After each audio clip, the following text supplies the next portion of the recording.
Oh, yeah. I work for Westminster Baker Code. Welcome, everybody, to the House Committee on General and Housing. Oh. Today is still Thursday, March 12th. We are commencing to hear H 607, which is an act relating to institutional real estate investors' purchase of single and two-family residence. I would say that also includes private equity purchase. And what we're going to start, this is the first time, to my knowledge, this has been heard. And I mean, not just this bill, this issue. And interestingly, the whole issue of private equity in healthcare is the subject of the bill and is being discussed in this building at the same time. I don't know that we will be able to act on this bill at this time, but we wanted to commence hearings because of the importance of these. What we're going to start with is a walkthrough, which for members who are watching is where our legislative council takes us through the bill that is the subject of this. And after that, we're going to have Catherine Nelson, who's the Assistant Director of the Rutgers Center on Law, Inequality, and Metropolitan Equity, who has been investigating this issue, is going to testify to us via Zoom. So, Cameron, take it away. Yes, sir. For the record, Cameron Wood, Office of Legislative Counsel. As mentioned, I'll walk you through page 607.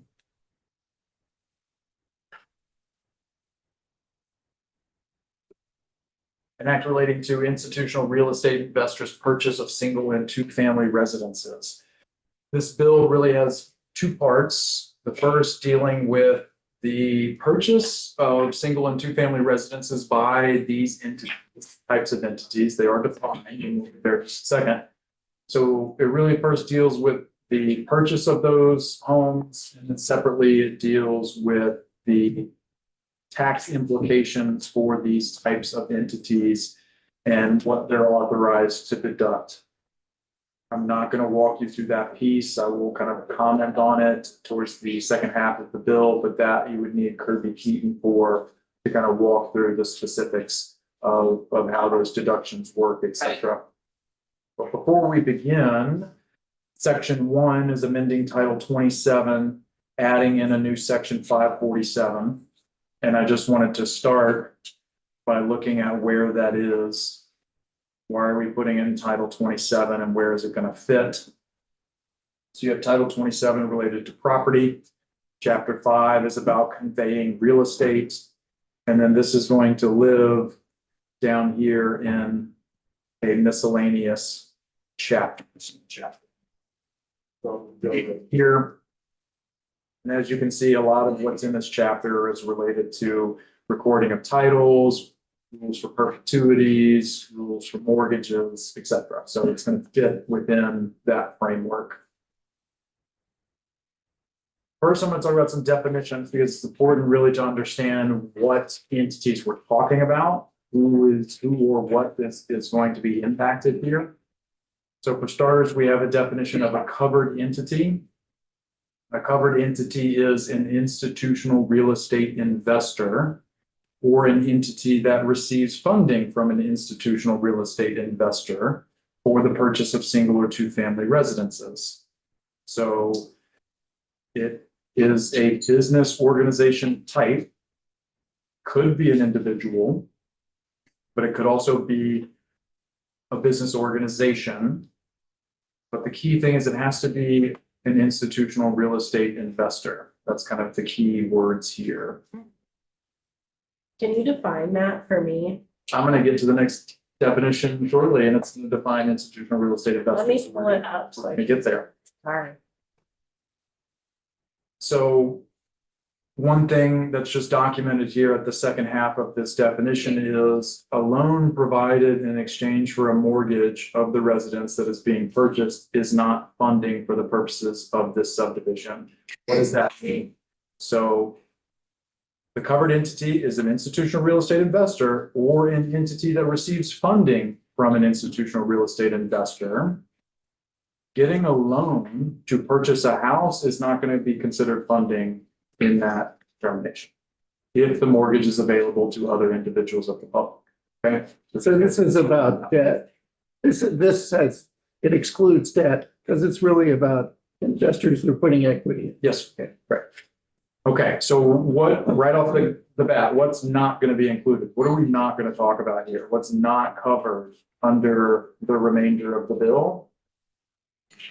Nonprofits, so 501c3 organizations, land banks, community land trusts, or a creditor or its loan servicer acquiring ownership of real property in full or partial satisfaction of a secured debt.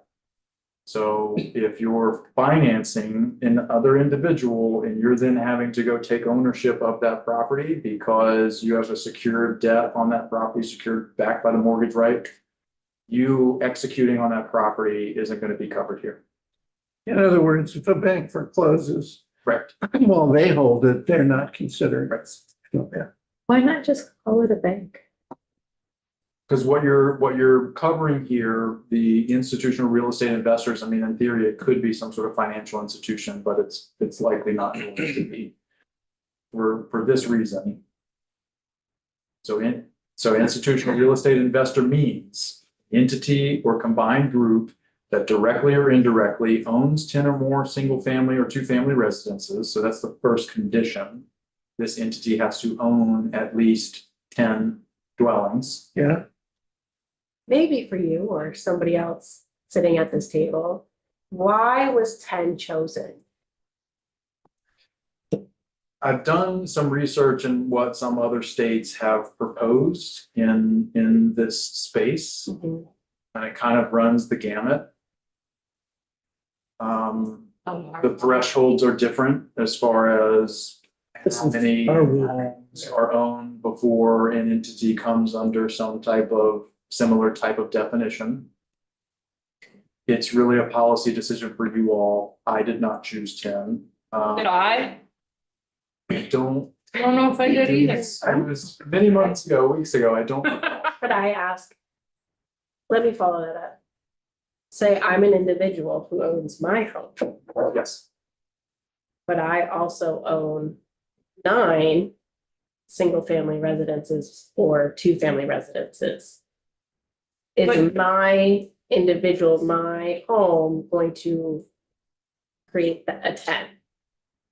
Potentially no.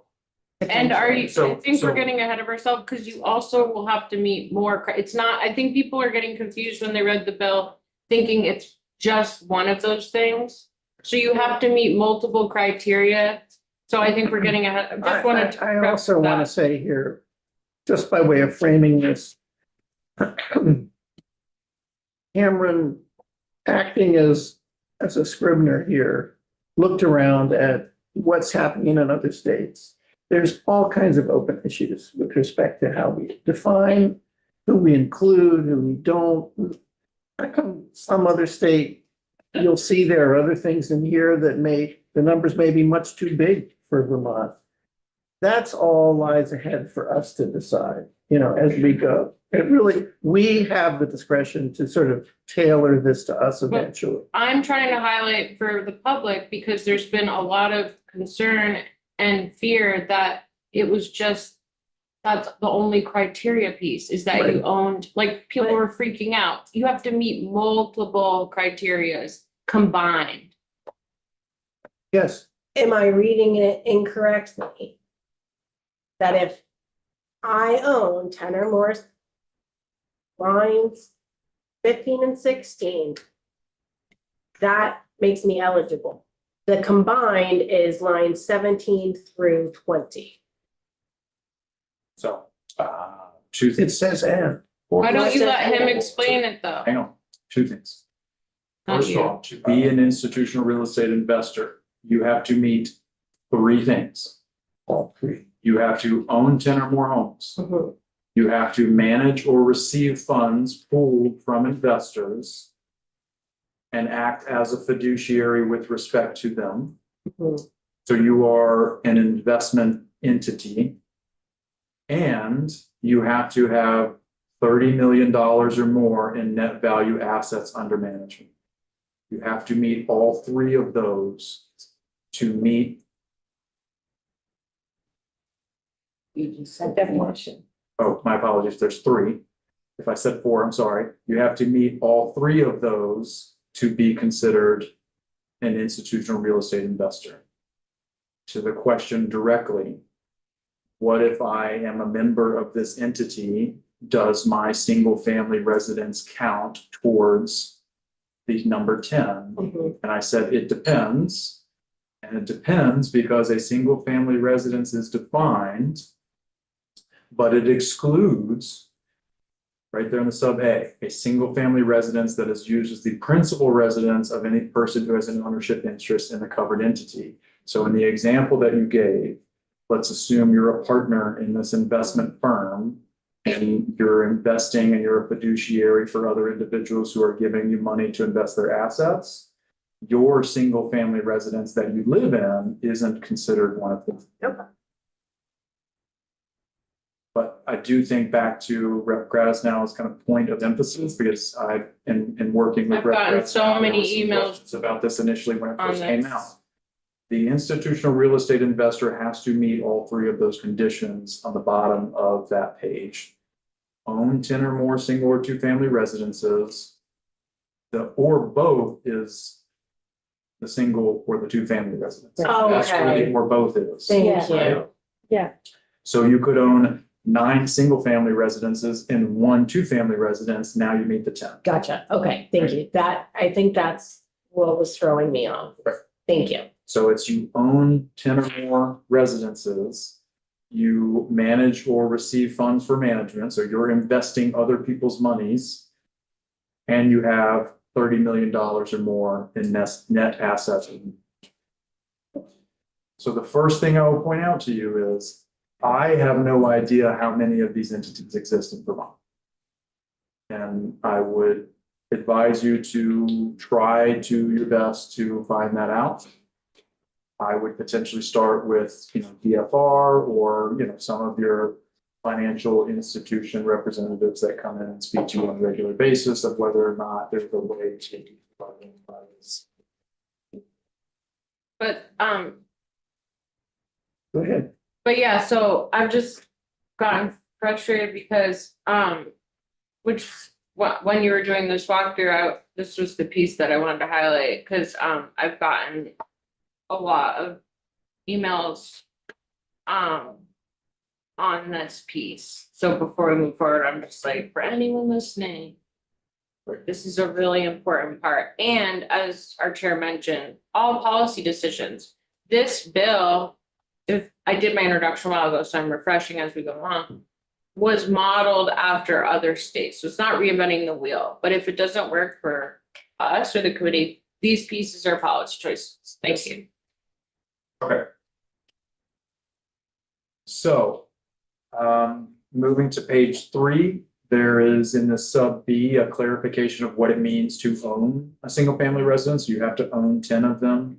And so the sub B here is saying, we're going to consider that you own a single or two family residence if you directly own it or you indirectly own 10% or more of the residence.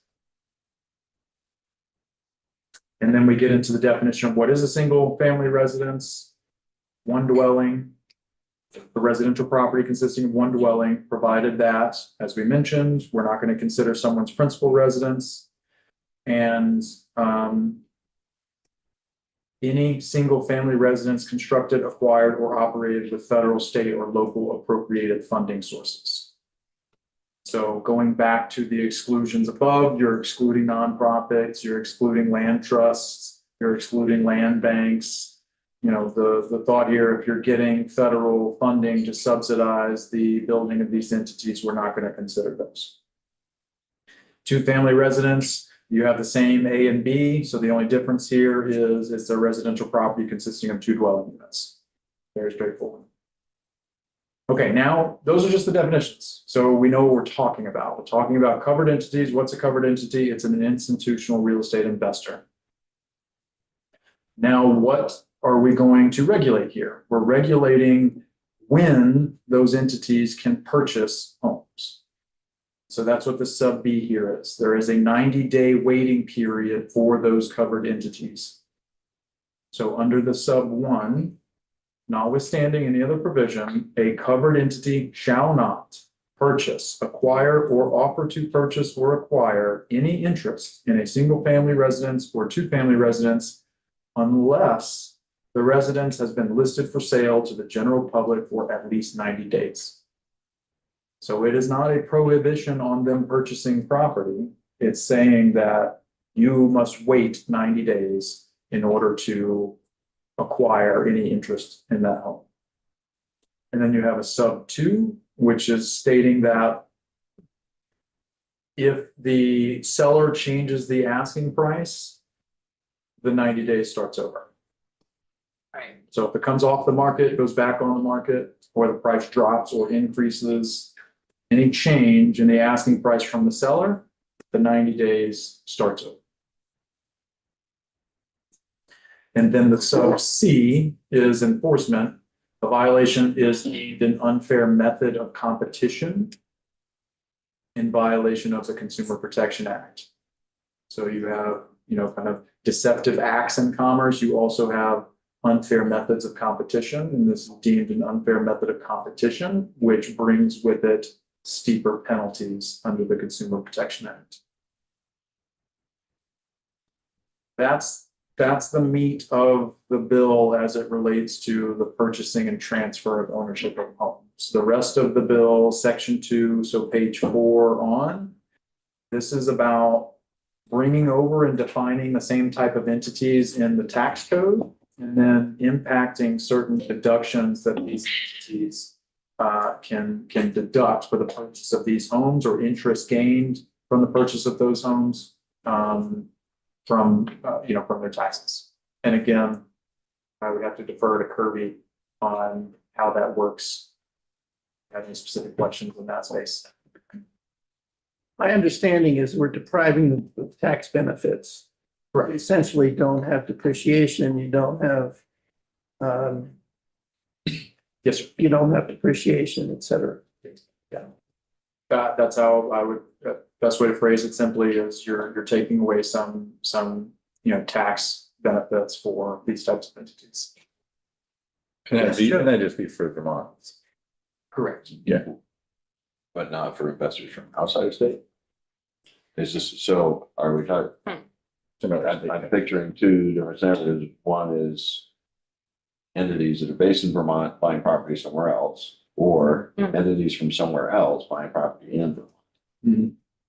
So It's a good question. it's only going to affect entities that are subject to Vermont. So an entity that doesn't own any property in Vermont isn't going to be impacted, right? But if they then come in and buy, so let's say an entity buys one single residence here in Vermont, but they own 20 residences in New Hampshire and New York. The statute is silent, and I imagine the implications of it are going to be no, we're not going to examine what you've done externally. It would only apply to the activity that you've done here in Vermont. But you could do, that's a policy decision for you all. You could alter that to say owning family or homes in. That's a good question.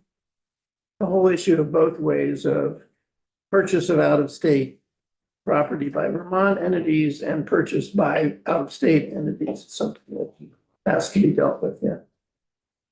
And I was just going to mention the effective date, which for the 90-day waiting period would be July 1 of 2026. The tax portion there would take effect for this applicable tax calendar year 2026. So that's why it has retroactive effect January 1. So it would impact 2026 tax year. But you can obviously change those. It's a policy decision for you. Right. Questions of Cameron as to what is in this version of the bill. I will say, as we will hear in additional testimony, there are all kinds of permutations, including this is a waiting period and tax depriving people of tax benefits. There are other bills that simply ban the purchase I was going to outright. say, I'd be happy to come back in and talk about what some other states have done. But yes, sir, exactly that point. I mean, there are other provisions, bills that I've seen introduced in other states that have similar provisions like this, periods, but I've also seen other bill provisions elsewhere that have more of just an outright ban. Cannot own more than X number of homes, or I've seen it that you can only purchase X number of homes in a given year. So there are different versions of similar attempts at limiting these types of investments. I think I'm answering the question. Questions? Ashley? We're talking about single family and double family homes. What about apartments? You're not covered by this. Is it wrong for me to assume that there are private equity firms that do own apartments? Presumably. Is there a reason that those weren't included, or? No, I mean, I also would love to mobile home. I would Yeah, ask, or- I would ask Catherine though, I would ask the next witness that question. She's, might have an answer. And it's increasingly an issue in manufactured housing as well, I've read. So like, again, like I just put this in as a starting point based on another state that passed it, not to reinvent the wheel. But if the committee wants to change things, I am not wedded to anything. Well, I think that one of the reasons for having it be single family homes is that private equity firms tend to, in rural states, and nature driven states tend to buy up single family homes to turn them into Airbnbs, which they can manage as a Yeah, short-term I think rentals, I the guess, not desire Airbnb. is to ensure that you're continuing to promote housing ownership. Yeah, right. The American dream. Hey, Tom, go ahead. Yep, so in any of the other examples you looked at, was the waiting period always based on time on the market? Was it ever based on time since first offer or any other milepost? Trying to remember, there were two bills that I found that had a similar waiting period, and they were both similarly drafted. One of them was a 60-day grace period before the purchase, and they were based on the time on the market. On the market.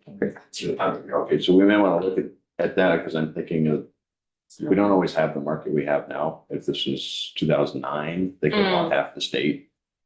Yeah, Right. Because stuff had been Is on, the thing. for a year at a time, stuff was on the Yeah. market, so.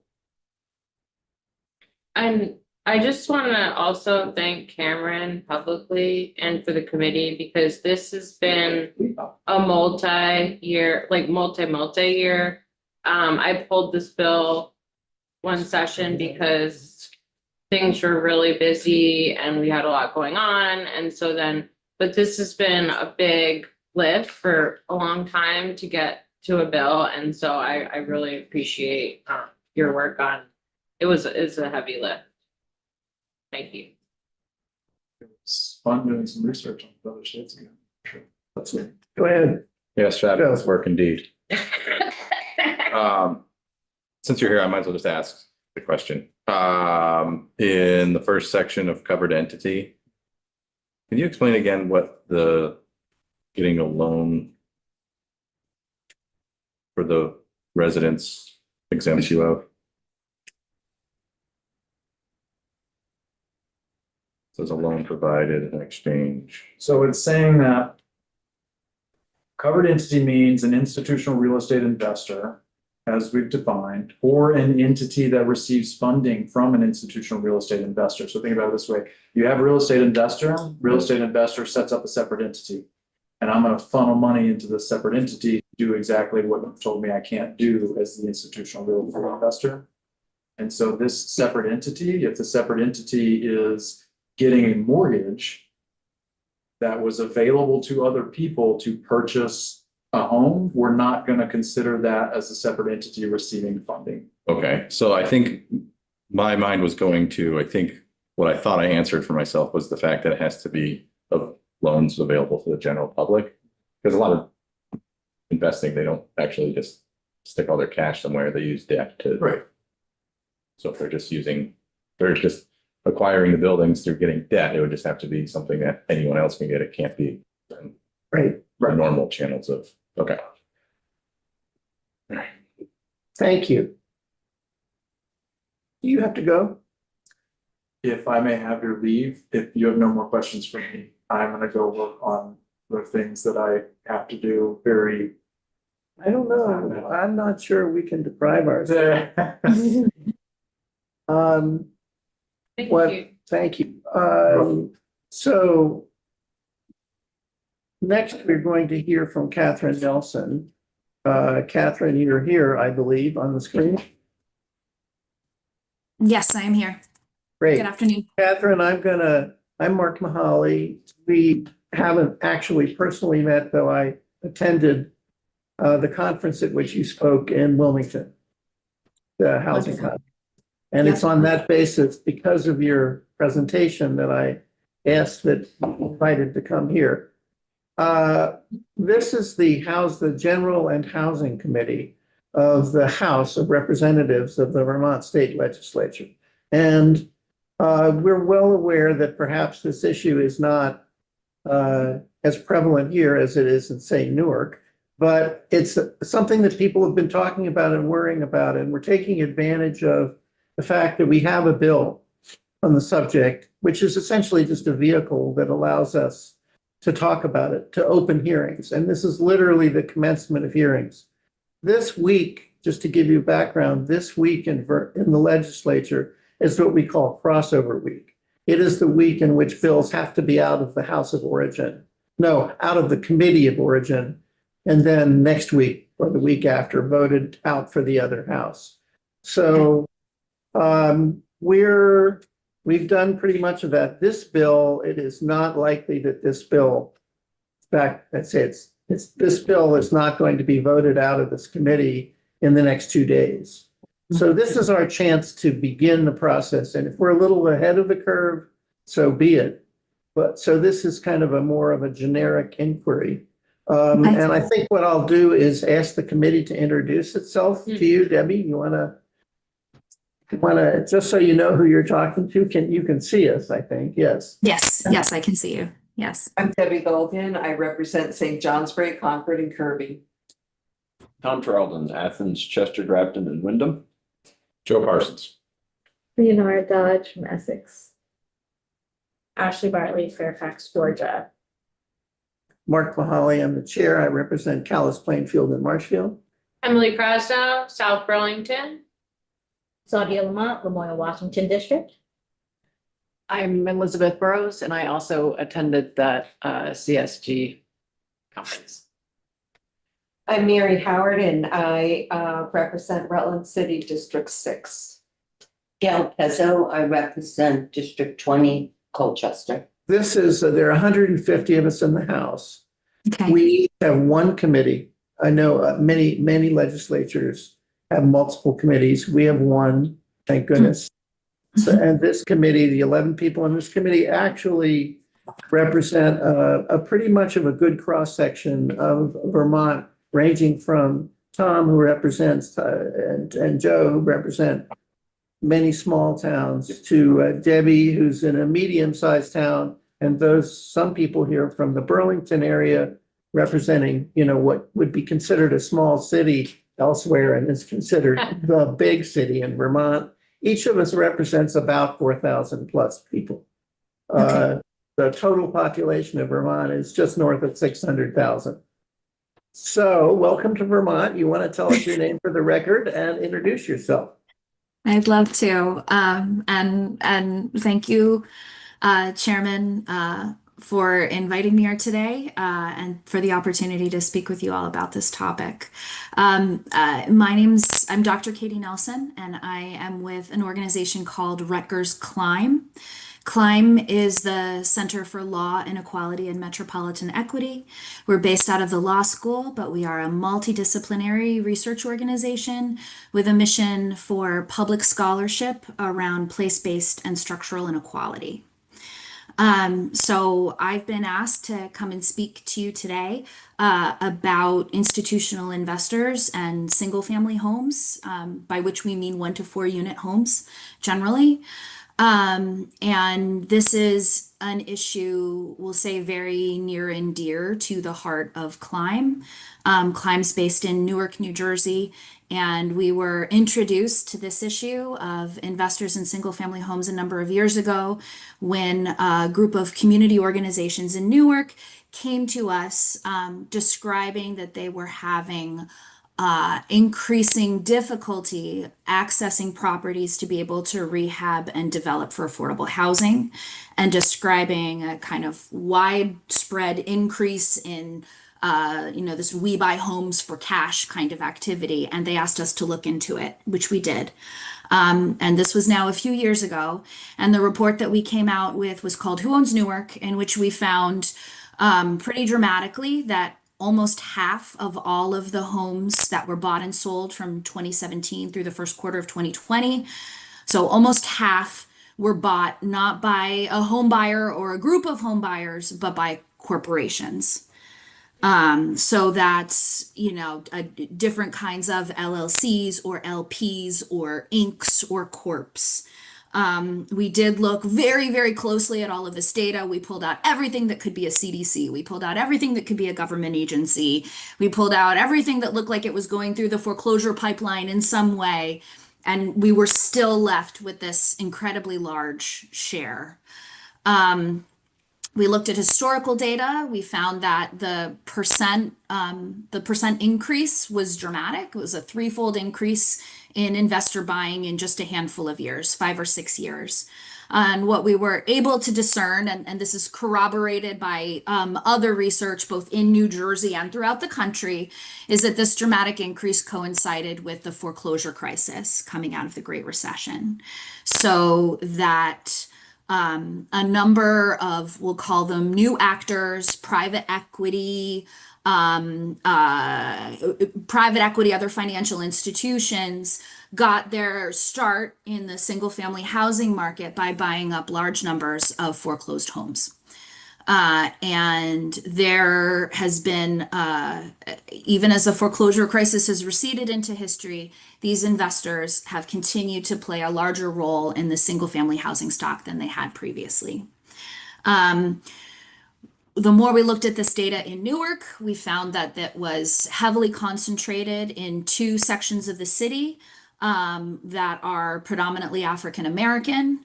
And in particular, a section in the East Ward that was our kind of historically Black homeowner community, where we saw a clear decline in the homeownership rate, even as homeownership was going up in other parts of the city during this period. And the last thing I want to lay out, I think this is a good way to start to sort of, so you know who I am and what animates our work and why we are passionate about it. The other thing that came out of this inquiry was just what clearly appeared to us to be a willful intention to obfuscate the identity of the buyers.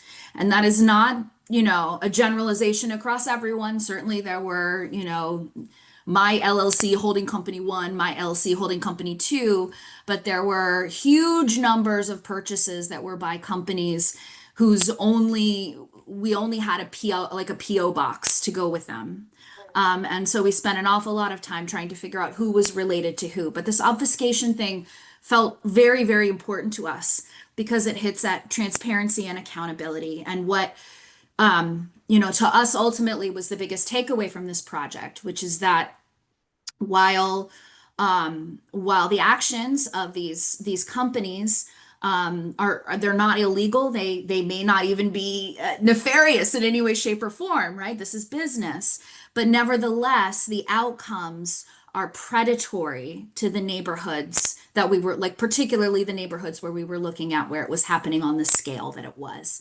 And the reason that we say that it was predatory is because we're seeing just a change in the character of neighborhoods that were once, that were once owner occupied and occupied by, you know, residents who were invested and cared about the neighborhoods and the community. There's this concern with these larger corporations owning an increasing amount of the housing stock that they don't have a reason to be vested in the things that we care about, in the education, in the parks, in the rec, in the safety, and all of that. So that's why we call it predatory.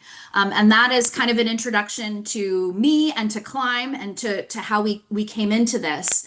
And I was thinking I would kind of shift next to the bigger research on this space and what we know about about institutional investors in single family homes and their impact. But I think maybe now is a good time to pause before I do that, potentially opening up a PowerPoint and making it harder for you to interrupt me. I think you should go ahead. Okay, great. So let's see if I can get this to work.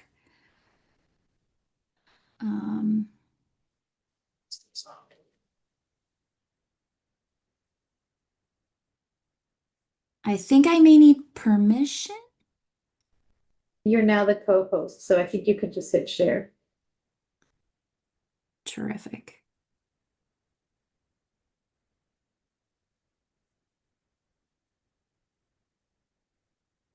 We see it. We see You your whole. see it. Wonderful. Okay.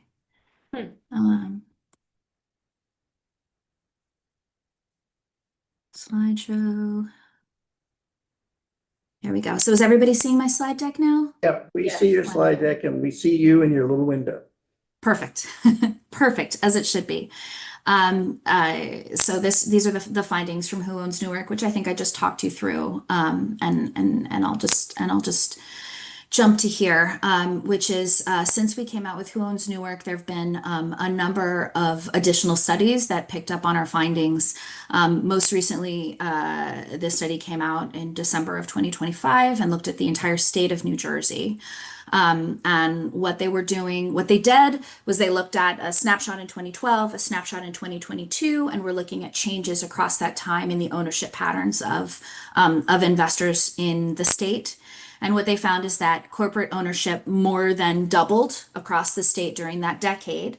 But when we look at the share of the housing stock owned by corporations, it jumped from 1.6% to 3.8%. So I think it's worth pausing here and saying, you know, when you look at these numbers, it doesn't feel like, oh, this is a huge share, right? It's relatively modest, 2 to 4%, but this masks a huge amount of variation from place to place. So in New Jersey, the investors are particularly concentrated in urban areas. So these are our cities throughout the state, not just big cities like Newark, but also smaller cities like Atlantic City, and where there's much more local concentration. And the highest in our state is Trenton, New Jersey, where more than a quarter of all homes in the city are owned by a corporation. There's also a big pattern with beach towns and things along the coast. So the other thing that they found is that of those corporate properties, more than half a decade ago had been owner occupied. So this represents, you know, this is not just corporations selling to corporations or landlords that have decided they want to become LLCs. This is in fact a shift from owner occupied homes to corporate owned homes. So why are people concerned about this?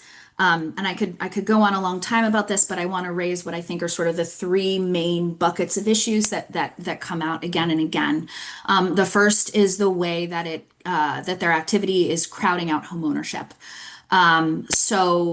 As investors have gotten more involved in the single family housing stock, it has driven up prices, and investors often are able to buy with cash, certainly with lower cost mortgages than a traditional home buyer, particularly a home buyer that is a first time home buyer or a low and moderate income home buyer that may need to use something like an FHA or a kind of mortgage credit that's harder to use and compete in an auction against an investor. And sort of underscoring the crowding out of homeownership is that not just in Newark, but consistently across the country, investors have been found to be particularly interested in the starter home market, the most affordable housing markets, those precise places that are where low and moderate income people and first time home buyers would want to be able to buy their home. And so that has a larger impact. The second category of harms is harms to renters. So these investors are associated with higher rents, including things like rent setting algorithms. And I don't know how much you have heard about RealPage, but there's this technology that is used and algorithms that are used by many of the larger landlords to set their rents. And what that has done in many places is inflate the rents because it tells the landlord the highest rent that they can offer and command in the marketplace. They've also been associated through a series of CFPB studies with more junk fees and other kind of surprise and hidden fees associated with rental transactions. Second, many investors have been associated with habitability issues, including not repairing units, and allowing them to fall into disrepair. And then lastly, investors, particularly the largest corporate investors, have been found to be more likely to evict and to be more associated with displacement in general, particularly in gentrifying areas where markets are going up. And then the last kind of bucket is the bucket of accountability and transparency. And this, speaks to what I was describing before, but with this, what feels sometimes like an intentional obfuscation of identity. But the truth is that in a lot of states, we do not have particularly good data systems in place to know who owns property and who's renting out property. Rent registries are few and far between. Even the kind of recording of an agent owner or a beneficial owner on a deed is in many places not required. So those are the sort of like three categories of reasons I think why people are particularly concerned about institutional investors right now. Increasingly so. Okay, so now jumping to the kind of nationwide findings. What you're looking at here, this map is a map from a GAO study that came out a couple of years ago. And as you can see, I don't know if you can see me, so let me just move this to be sure. Those blue circles on that map there represent the share of the housing stock that is owned by mega investors. These are investors that own more than 1,000 homes in a particular area. And what you'll see is a particular geographic pattern here where a lot of this activity is concentrated in the Sun Belt, in the South, in sections of the Midwest, and in the Southwest. And what I want to highlight is that these are the mega investors, and that is a term for investors that own more than 1,000 homes in a particular area. What you'll see is there are no blue dots in the Northeast. And that is because I have seen very little in the way of research around mega investors in the Northeast.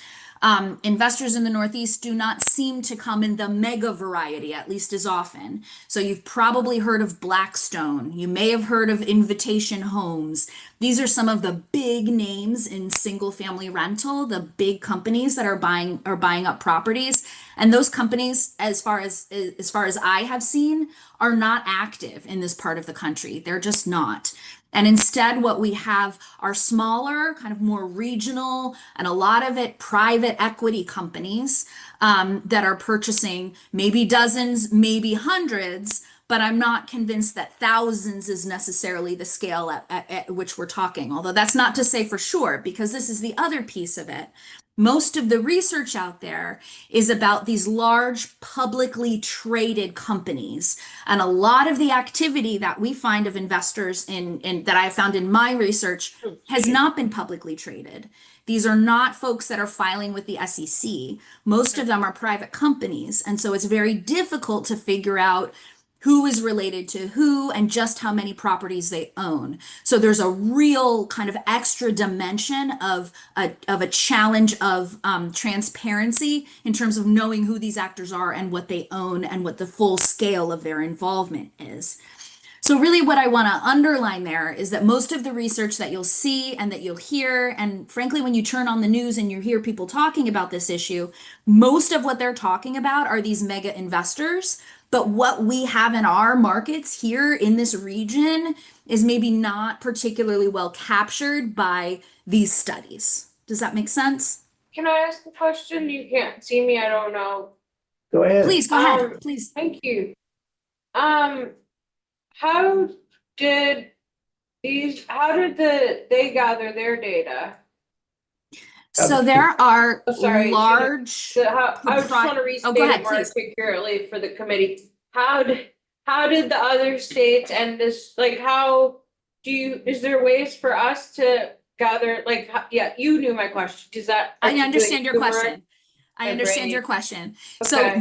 this research, Yes, the thank research captured by these blue dots, most Yes. of it is large scale proprietary data sets like CoreLogic that are purchased usually to the tune of tens or hundreds of thousands of dollars. So we might just be too small to capture that type of group? Well, so here's how we did it in Newark and how we've done it in New Jersey is we have looked at transaction data. We've looked at ownership data at the parcel level. And I don't know the level of data. I don't know what data sets you have and how there. I'm happy to help you figure that out. But so we've used two different data sets. One is a data set on ownership. So every parcel in the state, we know who owns it. And we have a mailing address for the owner of it. And so we've done what we've done is we've studied the name of the owner, and then we've studied the mailing address and the mailing name of who owns the property. And then we also have used sales transaction data. So whenever a deed is recorded, that deed transfer is captured, and we have the name of the buyer, the name of the seller, and then mailing address information of the buyer. So those have been our free data sets that we've used to look at this here in New Jersey. Elizabeth, go ahead. I'll tell you the other place to talk to if you don't want to do this work yourself. The other place to talk to is the Urban Institute.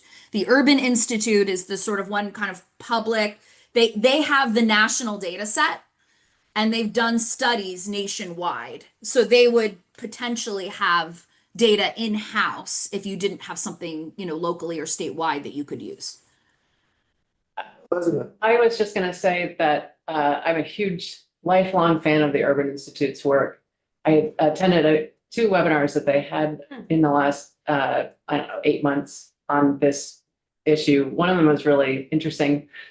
They don't collect data for states like ours because we are so far from urban, or we're so far outside of their area of expertise or interest. But what I was going to say that one of the things that I thought was really like kind of reading between the lines of one of the presentations was about it was a panel, and there was a person from New Mexico and a person from California and a person from, I think, the Detroit area. And they were talking about an occurrence in Cleveland, Ohio, in which a private equity firm bought up a majority of the housing in this neighborhood. And then they wanted to get rid of the school. And so they bought up all of this housing. They devalued the housing to get rid of the school. And then once the school shuttered, they jacked everything back up and replaced it with charter schools.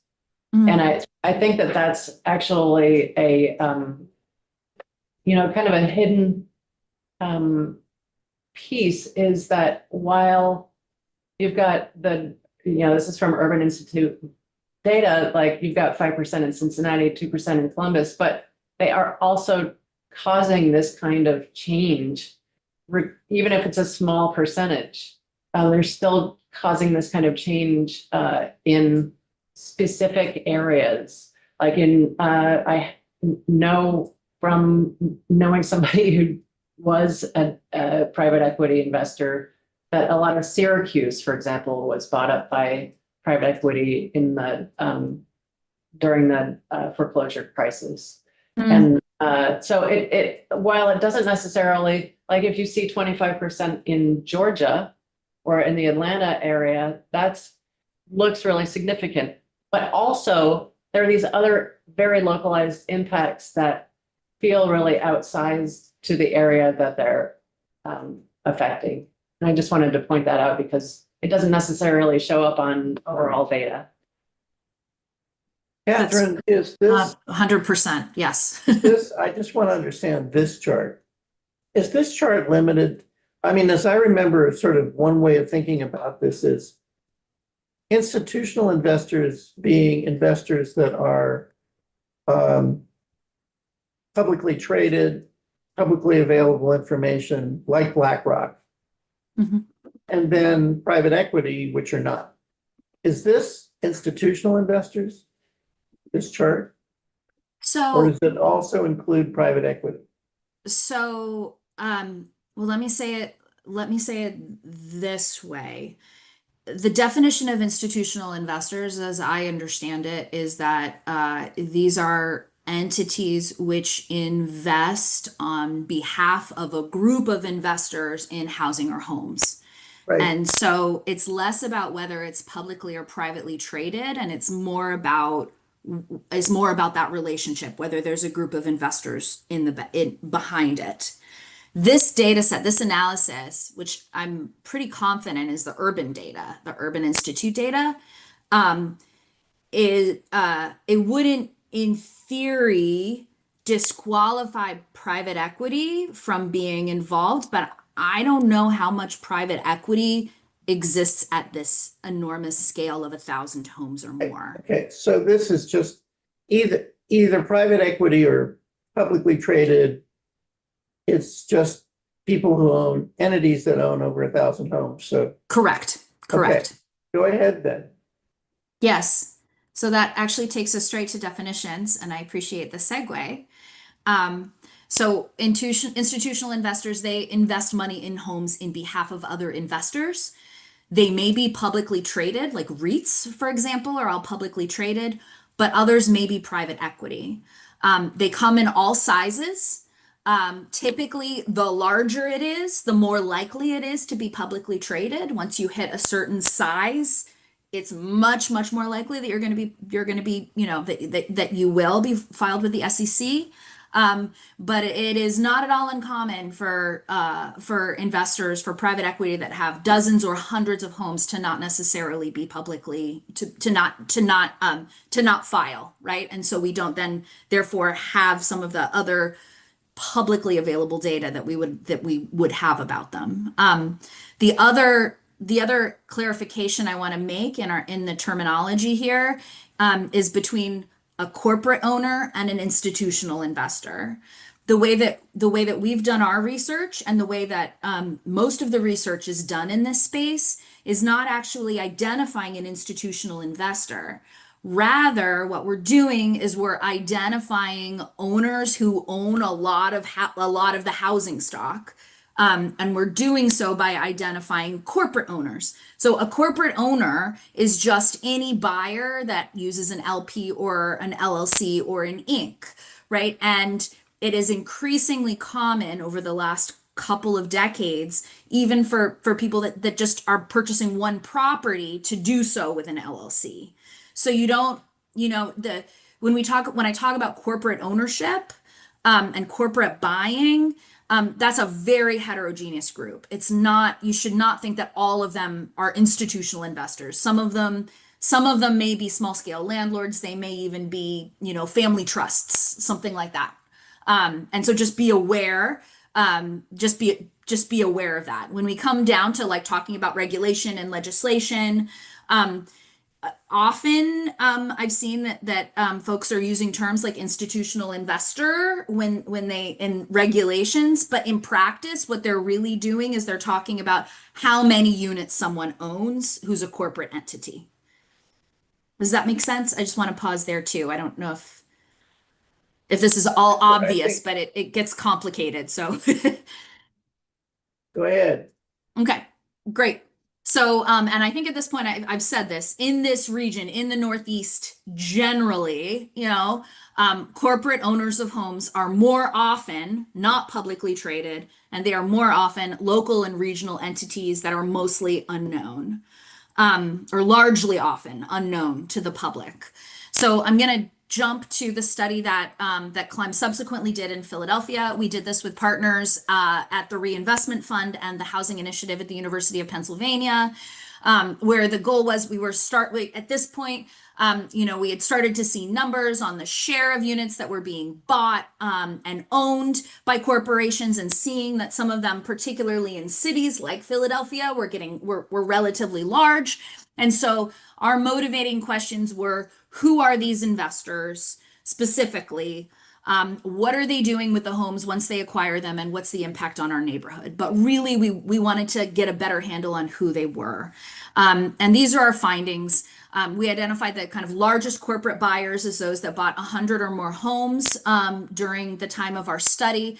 And what we found is the vast majority of them a lot of them were homegrown, or they were regional companies. Many of them were relatively new on the scene, and many of them were not household names that anyone had ever heard of. And so I'm listing them here. I suspect they will not mean much, if anything, to you up in Vermont. They certainly didn't mean much to us here in Philadelphia. But this is the point, that a lot of these are companies that are not household names. They're new, they're local, they're private. And while some of them had, publicly facing websites and we could gather information about them, many of them, there was like zero information publicly at all. This second one, JDJ Investments, which acquired 377 homes over a 6-year period, no one had ever heard of them before. They don't have a website. They don't have paperwork anywhere. All I could find was a 1-800 number.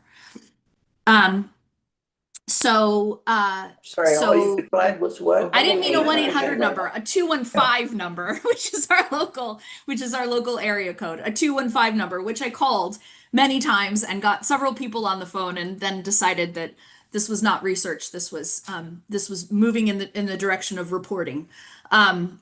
So yes, I'm going off trail here. So I'm gonna stop. But the point is that these are not the Blackstones and the Invitation Homes. It's in the research. A lot of what we're finding is that they're local, and so that requires local research to figure out who they are, and to gain a handle on what it is they're buying and where and what impact they're having. In Philadelphia, we found an increased likelihood of code violations compared to home buyers, which wasn't particularly surprising. But we did find that the largest corporate buyers were much more likely to evict. Within 4 years of acquiring a home, roughly 14% of the tenants who had lived in those residences had been filed against. So that should say 14%. So of the homes purchased by the largest corporation, so any corporation that bought 100 or more homes in the city of Philadelphia over a 6-year period, 14% of the tenants residing in those units had eviction cases filed against them. Compared to 4%. And what's really striking about that is this includes the time period of the pandemic when there was an eviction moratorium in effect, which suggests the numbers are under what we might have found had we continued the study an additional couple of years. Like the Newark study, we found that the investors were much more concentrated in majority Black, but also majority Hispanic neighborhoods in Philadelphia. So, well, you know what? I'm going to pause here because I'm about to shift to sort of legislation related stuff. So maybe I'll pause and see if you have any questions. Go ahead. Katie, can I ask you a quick question about this? So yes. What is it about those communities that makes them targets? Have you talked about this already and I've missed it? No, I don't. I mean, I did not make the direct linkage. Investors are particularly interested in our most affordable housing stock. So they're interested in those places where the sales prices are the lowest. And so that is part, I think, of the answer to your question of why they predominate in Black and Hispanic neighborhoods, at least in the cities that I have studied. But the other piece to say here is that they are also more likely to go after the homes that are in need of repairs. And this is where it becomes like a little bit where to me there's nuance and there's some serious questions. We have an aging housing stock, both throughout New Jersey, in Philadelphia, this whole region, we have an aging housing stock, and a lot of it is in need of serious reinvestment. And sometimes it's on a scale that individual home buyers cannot, it's harder for them to do. It's easier for companies to do, for private equity companies to do. And so a piece of what's going on here, I think, I'm sure, is that they're buying homes in need of repair and they're making very necessary and very important, upgrades and repairs to those buildings. But it's a real outstanding question, I think, how much of that repair is actually happening. And I have not seen good research yet, and it probably varies a lot from place to place and from company to company. But that's I think the other piece of the answer to your question about why they're in particular neighborhoods and parts of the city that are majority minority. Let me ask you a question. I mean, personally, I'm interested in not just who they are, but what they do. Yeah. Because after all, the harm is in part what they do. Yeah. Have you seen, so I'm thinking, all right, so they acquire a lot of houses. What are they going to do with them? I mean, there's the intrinsic harm you mentioned of transitioning the neighborhood from a ownership neighborhood to a rental neighborhood. Yep. Another harm is perhaps buying homes in need of repair, which although they're in need of repair, they were owned by people of lower income, then repairing them and flipping them to higher income people. But Yeah. Have you guys studied what the fate of these homes are? What's happening in these homes? I would say that we've started to. I don't think we've gone nearly far enough. So with this study, essentially, we defined high volume investors, and those were those that acquired here. It's like the top 17, but we looked specifically at all of the ones that had acquired at least 100 properties. Virtually all of them were large scale corporate landlords, so they were acquiring these properties to rent them out. There's a couple more development companies. We did not see much in the way of evidence of flipping, at least in this market. So most were buying to rent out. And so we know that the biggest ones, that's what they're doing.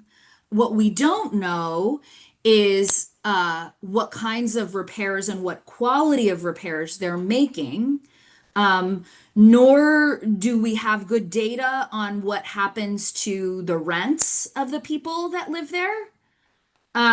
There's a lot of kind of anecdotal evidence that you hear that corporate investors raise the rents and that rents are going up, but I more research is needed in that space. I guess I stated the eviction finding and the displacement finding. I think that is where we have found the greatest evidence of what is happening on the properties once they are acquired. Did that answer your question? I did my best, but I think so. Yes. okay. Go ahead. Okay. So, I wanted to kind of preface this with the national efforts that are going on right now. In January, President Trump, fairly surprisingly to many of us, issued an executive order calling for a ban of institutional investors in single-family homes. Then he reiterated that at his State of the Union address. And just in the last couple of weeks, we have had two competing bills come out in Congress. One is the Homes for American Families Act, and I think this one kind of draws directly on the executive order that bans companies with more than $150 million in assets from buying single-family homes, townhouses, and condominiums. The other bill, the American Homeownership Act, was co-sponsored by a dozen or so Democrats, and its approach is different. It's primarily calling for eliminating tax breaks that encourage corporations to operate in single-family real estate. So that includes the kind of mortgage depreciation and the mortgage interest. And it also calls for banning them from access to federally backed mortgages and to access to foreclosure auctions. Now, I will say that my news told me that another bill has come out just in the last hour today, but I haven't been able to look at that. So, but to let you know, this is moving fast at the national level, and there's this, we'll just say, very rare bipartisan interest in passing something related to housing affordability generally, but including some piece of regulating or banning, or in some ways in some ways reducing the role of private equity institutional investors in homes. Have you So with noticed, that, go ahead. Sorry. have you noticed, I mean, one of the things that I've seen over my lifetime is that in various fields, when the federal government enters an area, the regulated community may support it if it contains a prohibition on state action. In other words, if it preempts state action. Have you seen whether either of these bills preempt state action? I have not seen that, but I think that's a very smart question. A very, You mean very smart You question. haven't seen it, as in you don't know, or you've looked at it and you don't see it? I've looked at that second bill fairly closely, the American Homeownership Act, Yeah. and I didn't see anything in there that did. I have to Okay. admit, all I have read is a summary of the Homes for Families Act. Okay, But I'm gonna write this down. It's something that I'll take a look. I will definitely look into. Elizabeth, do you have a question? Katie, is the Homes for Families Act totally different from the Road to Housing Act? Yes. Okay. But my understanding is the bill that came out today includes something about investors. I just haven't had a chance to look at the details, so it could be that everything is being merged. Okay. Good. I like that. I know that they use these titles to make them more memorable, but they're so generic that they're totally. That they're not at all memorable. Yeah. Yeah. Yeah.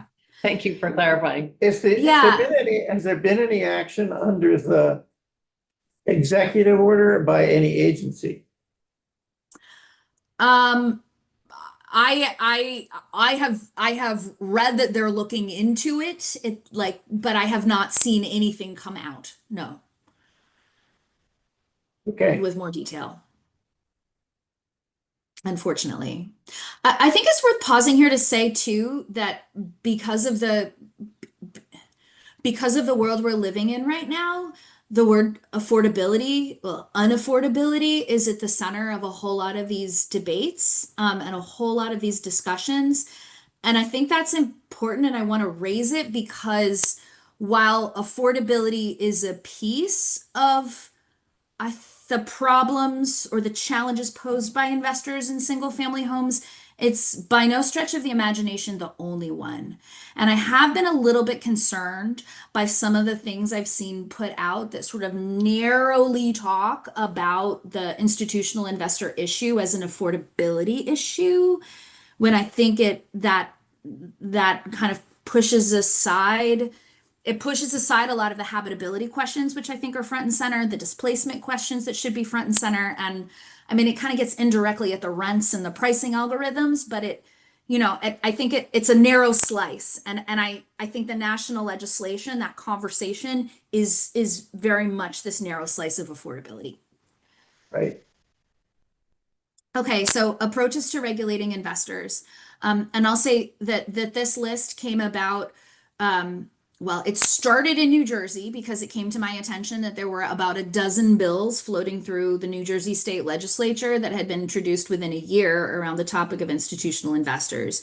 And that prompted me to go start looking at what was going on in other state houses all across the country.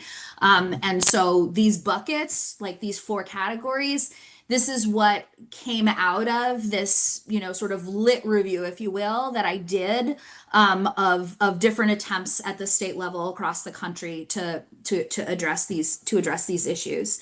I have not seen much that has passed at all at the state level, but there are bills moving all over the place, and there's a whole lot of activity. So I think there's that to note. So the first category of bill is around transparency. And these are bills that that usually require the disclosure of ownership information, either when a deed is transferred, so during a transaction, a sales transaction of a real property from one party to another party, or some sort of attempt at kind of annual or regular reporting by property owners about what properties they own and where and how many. And these are kind of tied to different conversations around developing rent registries, either locally but at the state level as well. These transparency laws tend to consider registered agents, and this is gonna vary state to state based on what particular laws and regulations are in place. But consider the registered agents and very much beneficial owners, and requiring submitting a beneficial owner, or even better, all of the beneficial owners above a certain category, a certain percentage of ownership, is increasingly something that is being put in these bills. And finally, thinking about establishing penalties for non-compliance and how to do that. The second category are called first look laws. And really what first look laws are usually it places a time period where traditional home buyers are able to bid on a property, but corporations must wait. So you may have like a 30-day first look law where once a property goes to market, LLCs and other companies are not allowed to bid on that property for 30 days. And the intention here is to give that priority to the home buyer, give them that extra time to be able to enter the market and buy the home. And I've seen first look laws, in dozens of states, people are talking about them, both in the general housing market, but also narrowly at sheriff sales and in foreclosure auctions, right? The third bucket that I'm seeing, or third bucket out there is taxation. So these are kind of various different efforts to place taxes on any corporation that buys homes above some specified amount. Maybe it's that you buy a home after your 20th, or maybe it's your 50th, or maybe it's your 100th. But the notion is there's some cap on how many homes we think one entity should be able to have, and beyond that you are taxed. Often these are structured so that the level of the tax, or the amount that you have to pay, is larger depending on how many homes you already own. Alternatively, I've seen some efforts to put an annual tax on property ownership above a certain number of properties owned. So that's not just at the transaction, at the sale, but tries to get at those entities that already have large numbers of homes in their portfolios. What else was I going to say about that? I thought I was going to say something. Just to let you know, we're kind of running out of time. Sure, I can go faster, or there's only one more slide after this. Okay, and we do have your slides. And we will be in touch. You are not getting off the hook. Yes, you will have my slides. And yes, I would love to continue to be in touch and to be a resource to you however I can as you're thinking about these questions.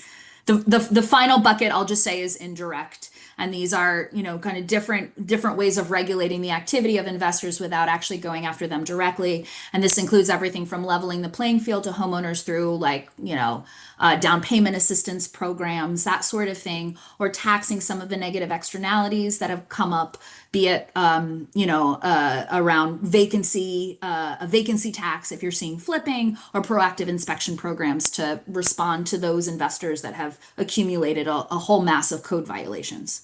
So the kind of bad actors. And I just wanted to end with some considerations, 3 in particular.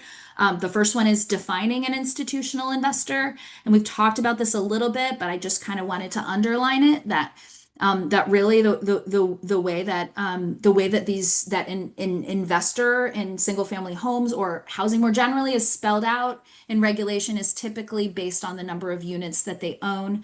There are other ways of doing it around you know, around the profit margin or the size of the organization. That becomes tricky because a lot of these companies aren't just doing single family housing, they're active in other parts of the housing market or real estate market. So the kind of minimum number of units is the standard approach. I wanted to underline the constrained housing supply that we live in, and that there are serious concerns about not wanting to regulate investors in such a way that we are not building homes at a time when we desperately need to build homes. And then finally, this presentation has been all about single family housing, but particularly with questions about transparency and particularly with questions of regulation, multifamily housing should also be under consideration and thought about as you're sort of trying to figure out how to legislate in this space. And I'll stop there. Well, thank you so much. What I'm going to do is just let you know that this is an ongoing project for us to look at more. We're going to hear from like 6 more witnesses this week, and then we may be back in touch. Did you want to say something? I did. Emily is the author of this Yeah. this bill. I just wanted to thank you publicly so much for this. Was incredible information. So this is a project I've been working on for a few years, and just grateful for the information and that you provided across the country at this conference. And we have your slides, and many of us can reach out now. We have contact, so thank you so much. This has been incredibly helpful.